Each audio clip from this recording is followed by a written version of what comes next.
지금 제가 사는 방입니다. 문 하나 열면 바로 침대고, 몸을 조금만 움직이면 벽에 부딪히는 곳이죠. 믿기 힘드시겠지만, 불과 3년 전까지만 해도 저는 제 이름으로 된 아파트 주인이었습니다. 그 집이 어떻게 이렇게 사라졌는지 지금부터 말씀드리겠습니다. 아침 공기가 아직 차가운 새벽, 시장의 끝 가게에서 불빛이 켜졌습니다.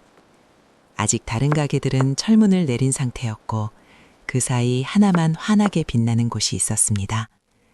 여기에 있는 사람은 단 한 명, 올해 69세인 김선희 씨입니다.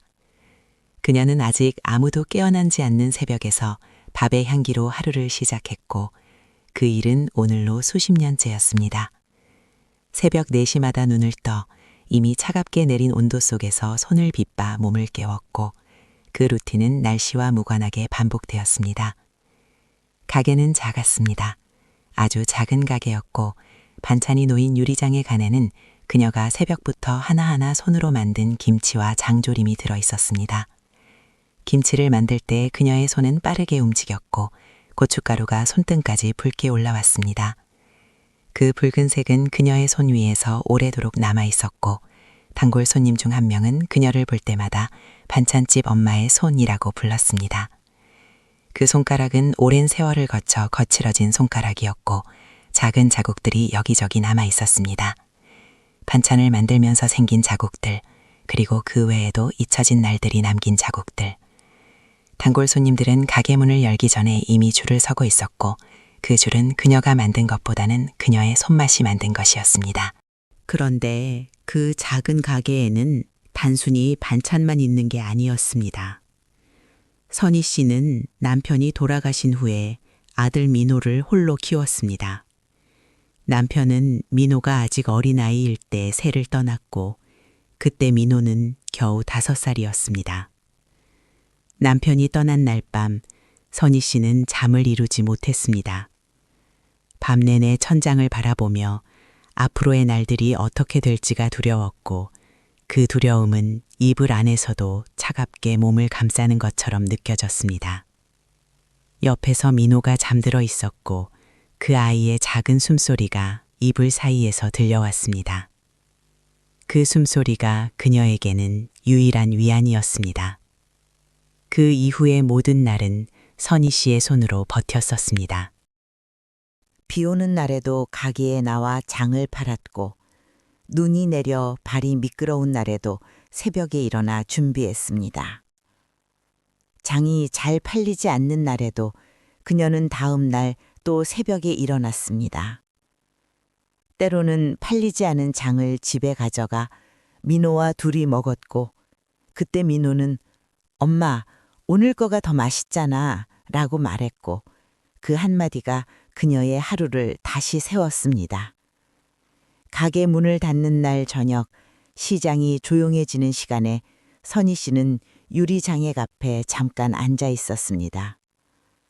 민호의 사진 한 장이 장애간 구석에 놓여 있었고 그 사진을 바라보며 그녀는 잠깐 눈을 깜빡였습니다. 아들은 내가 키워야 한다는 그 한 가지 생각이 그녀를 지켜왔었습니다. 그리고 그 생각은 한 번도 흔들리지 않았습니다. 민호는 잘 자라었습니다. 키도 크고 웃음도 환하게 피는 아이였습니다. 그리고 그 아이가 어디를 가든 선희 씨는 그의 등 뒤를 바라보며 가슴이 부풀었습니다.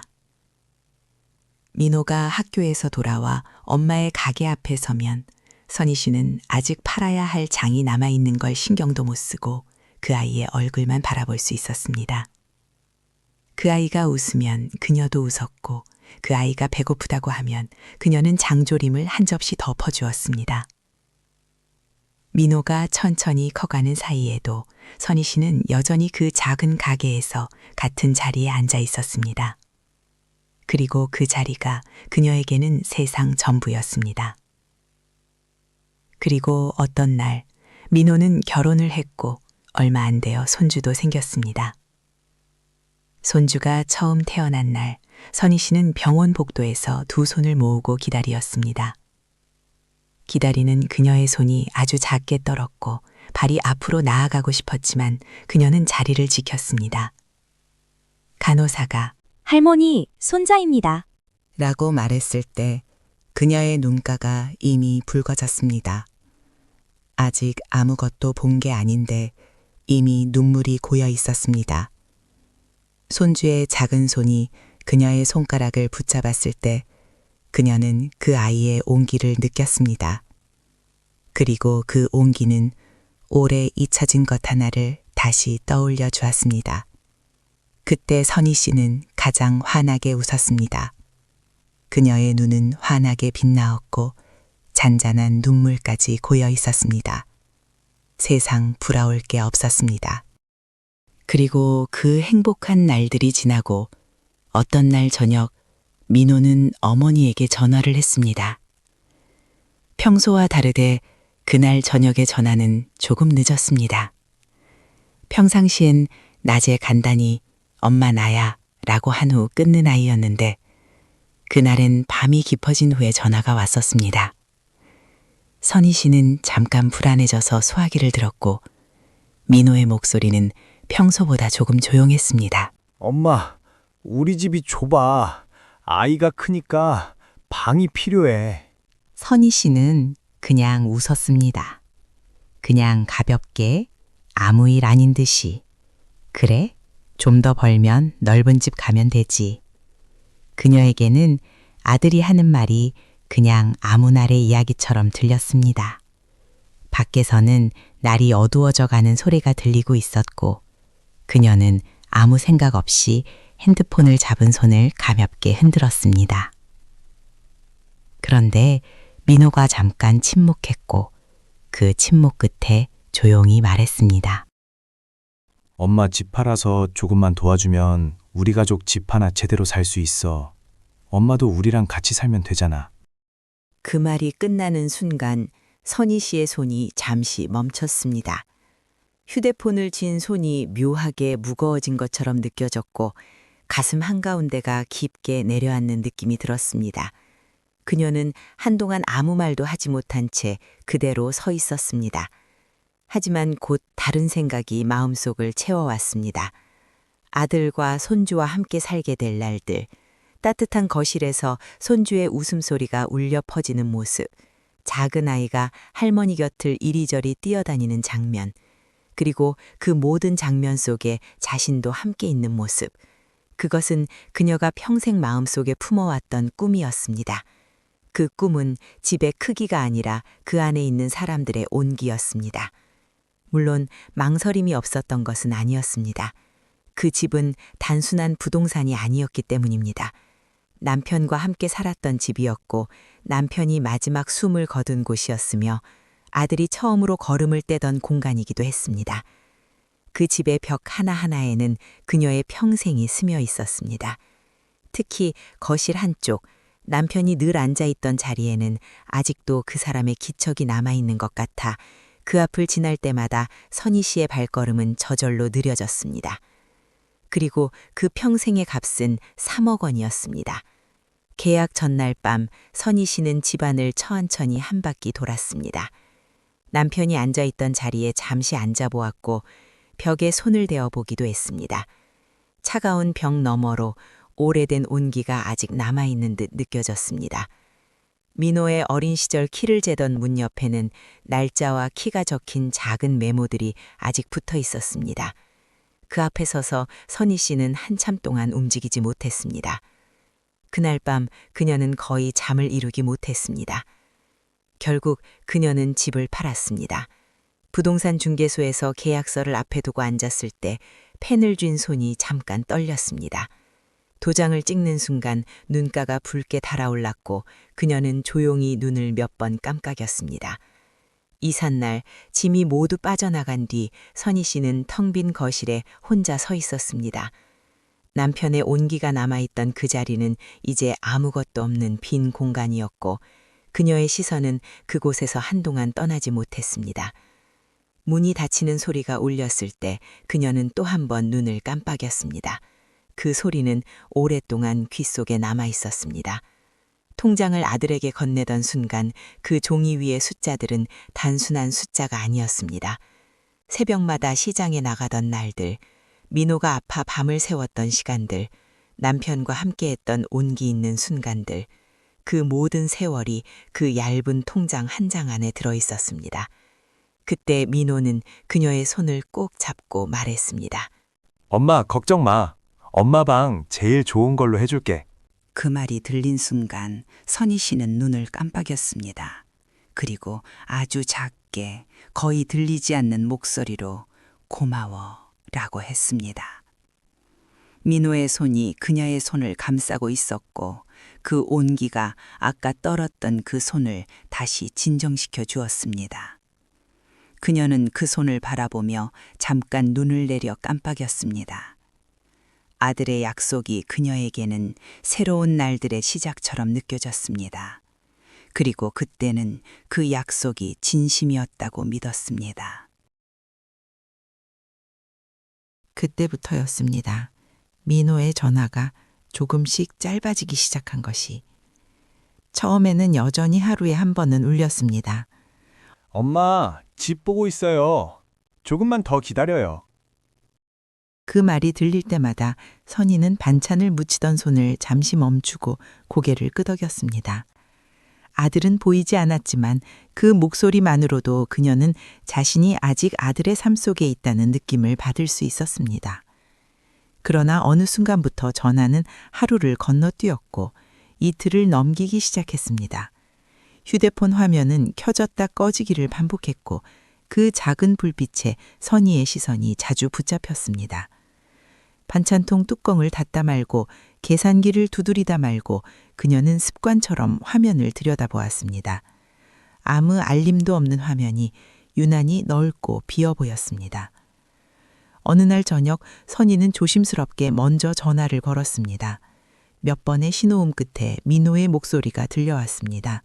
엄마, 지금 좀 바쁜데. 예전 같으면 무슨 일이야? 라고 물었을 아이가 그날은 그렇게 말을 흐렸습니다. 선희는 그 짧은 침묵이 유난히 길게 느껴져 괜히 더 서둘러 말을 꺼냈습니다. 집은 어디까지 봤니? 전화기 너머에서 민호가 숨을 고르는 소리가 들렸습니다. 요즘은 집보다 투자가 더 좋아요. 돈을 조금만 굴리면 더 큰 집 살 수 있어요. 투자라는 단어는 선희의 귀에 낯설고 날카롭게 스쳤습니다. 시장에서 하루에도 몇 번씩 오르내리는 채소값처럼 그 말 역시 불안정하게 느껴졌습니다. 하지만 민호의 목소리는 자신감으로 가득 차 있었고 선희는 그 소리를 믿고 싶었습니다. 그래, 네가 알아서 하겠지. 그렇게 말하며 그녀는 창문 쪽으로 고개를 돌렸습니다. 해가 지고 골목 가로등이 하나둘 켜지는 모습이 유리창에 비쳤습니다. 불빛은 따뜻했지만 그녀의 손끝은 차가웠습니다. 그날 밤 선희는 쉽게 잠들지 못했습니다. 이불 속에서 몇 번이나 몸을 뒤척이다가 결국 휴대폰을 꺼내들었습니다. 화면에는 아무것도 없었지만 그녀는 그 빈 화면을 오래도록 바라보았습니다. 마치 그 안에서 민호의 얼굴이 나타나기라도 할 것처럼. 며칠 뒤 민호에게서 짧은 전화가 걸려왔습니다. 엄마, 회사가 좀 어려워졌어. 돈이 잠깐 묶였어. 그 말이 끝났을 때 선희는 손에 쥐고 있던 숟가락을 천천히 내려놓았습니다. 국물 위에 떠있던 작은 파 조각이 가만히 흔들렸습니다. 괜찮은 거지? 그녀가 조심스럽게 묻자 민호는 빠르게 대답했습니다. 금방 괜찮아질 거야. 전화를 끊고 나서도 선희는 식탁 앞에 그대로 앉아 있었습니다. 국은 이미 식어 있었고 김도 사라져 있었습니다. 그 차가운 기운이 그녀의 손등으로 스며드는 것만 같았습니다. 그녀는 괜히 다시 데우지도 않고 그대로 두었습니다. 마치 자신의 마음도 어딘가에서 서서히 식어가고 있다는 것을 알면서도 차마 인정하지 못하는 것처럼. 그 후로 민호의 연락은 더 뜸해졌습니다.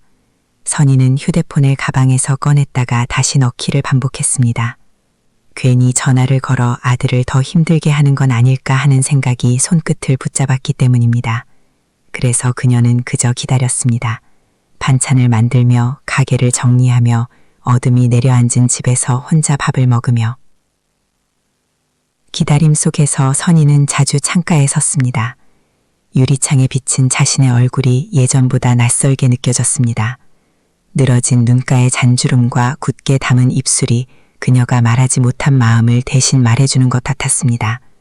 그래도 그녀는 휴대폰을 내려놓지 않았습니다. 그 작은 기계가 아직 그녀와 민호를 이어주는 마지막 끈처럼 느껴졌기 때문입니다. 그 끈이 언제까지 버텨줄지는 그때의 선희는 아직 알지 못했습니다. 그날 아침 선희는 눈을 뜨자마자 휴대폰부터 찾았습니다. 알림은 없었습니다. 화면은 조용했고 그 고요함이 방 안에까지 번져오는 것 같았습니다. 그녀는 한참 동안 침대에 앉아 화면을 바라보다가 천천히 일어났습니다. 발바닥에 닿는 바닥이 유난히 차갑게 느껴졌습니다. 마치 어디로 가야 할지 모르는 마음이 먼저 식어버린 것처럼. 반찬 가게로 나가는 길에도 그녀의 시선은 자꾸 휴대폰으로 떨어졌습니다. 신호등이 바뀌는 것도 사람들의 발걸음도 제대로 눈에 들어오지 않았습니다. 가게에서 칼을 쥐고 무를 썰다가 그녀는 몇 번이나 손을 멈추었습니다. 잘게 잘린 무 조각들이 도마 위에서 흩어졌지만 그 조각들보다 그녀의 생각이 더 어지러웠습니다. 이상하다. 그 말이 마음속에서 몇 번이나 맴돌았습니다. 점심 무렵 선희는 결국 앞치마를 벗었습니다. 누구에게 말할 것도 없이 그냥 가게 문을 닫고 나왔습니다. 민호가 예전에 보내주었던 주소를 다시 한번 확인하고 버스에 올랐습니다. 창밖으로 지나가는 풍경은 평소와 같았지만 그녀의 눈에는 모두 흐릿하게 겹쳐 보였습니다. 손잡이를 잡은 손에 힘이 들어가고 버스가 흔들릴 때마다 심장이 같이 흔들리는 것 같았습니다. 아파트 단지에 도착했을 때 선희는 잠깐 발을 멈췄습니다. 회색 건물들이 가지런히 서 있었고 바람에 나뭇잎이 가볍게 흔들리고 있었습니다.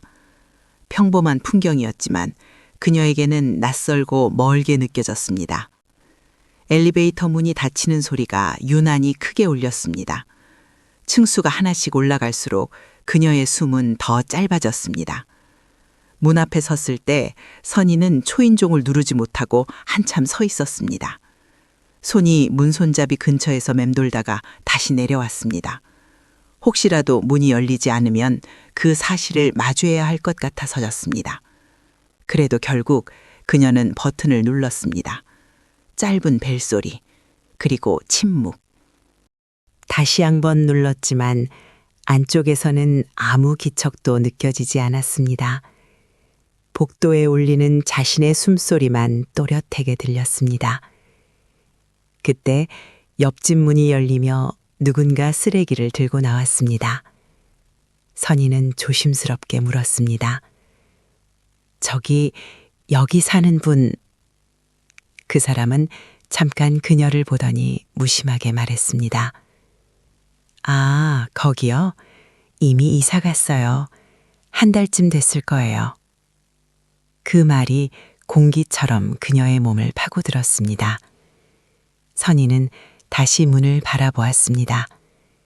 닫힌 문은 아무 말도 하지 않았고 초인종 옆에 붙은 작은 먼지 자국만이 오래된 흔적을 보여주고 있었습니다. 그녀의 발이 바닥에 붙은 것처럼 움직이지 않았습니다. 손끝이 저릿하게 식어가고 귀 안에서는 심장 소리가 둔하게 울렸습니다. 눈가가 뜨겁게 달아올랐습니다. 선희는 고개를 숙였지만 뜨거운 것이 볼을 타고 흘러내렸습니다. 손등으로 닦아도 또다시 번져 나왔습니다. 복도 바닥에 떨어진 작은 물방울들이 마치 그녀의 지난 시간처럼 흩어져 보였습니다. 집을 팔던 날의 거실, 통장을 건네던 민호의 손, 그리고 엄마라고 부르던 목소리가 한꺼번에 떠올랐습니다. 복도에는 아무도 없었고 그녀는 그 한가운데에 서 있었습니다. 엘리베이터 문이 열렸다 닫히는 소리가 멀리서 들렸지만 그 소리조차 그녀에게 닿지 않는 것 같았습니다. 선희는 벽에 손을 짚고 천천히 주저앉았습니다. 차가운 벽의 감촉이 손바닥으로 전해졌지만 마음속의 공허함이 더 크게 느껴졌습니다. 그 순간 그녀는 깨달았습니다. 자신이 더 이상 누군가의 집으로 돌아갈 수 없는 사람이 되었다는 것을. 그리고 그 깨달음이 아무도 없는 이 복도보다 더 조용하고 더 아프게 그녀를 감싸고 있다는 것을.